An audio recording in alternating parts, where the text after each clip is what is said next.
So we're going to be talking about the leadership of Paul today. And as we look at this, one of the biggest things in leadership is that we live by example. We lead from example. The Army spends well over $480,000. I actually calculated it out one day because I was curious. Well over $480,000 on my leadership training and in the different academies that they would send me to. And you know what? The first thing and the last thing they always left me with, didn't matter what school it was be the example. Lead from the front. So men, if you're listening, be the example in your household. Be the example of what a godly man should look like to your kids. Women, be the example of what a godly mother looks like to your kids.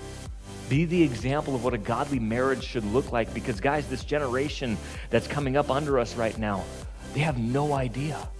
They have no idea what good marriages look like. They have no idea what they should be looking for in a member of the opposite sex. They have no idea what they should be looking for a spouse.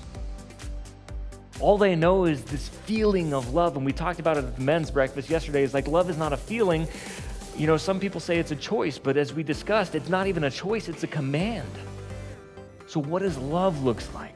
What does love look like in your house? And Paul was the example of loving the church. He said, with many tears. In 1 Corinthians 11 verse 1, Paul tells his readers, imitate me, just as I also imitate Christ.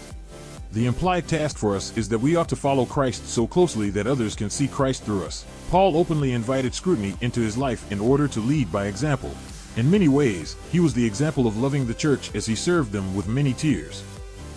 In what ways are you commanded to lead by example? Think about your workplace, household, or social settings. How effective is your example at pointing others back to Christ? Take a note in the Drive app here. Then discuss these questions with your spouse or spiritual mentor today.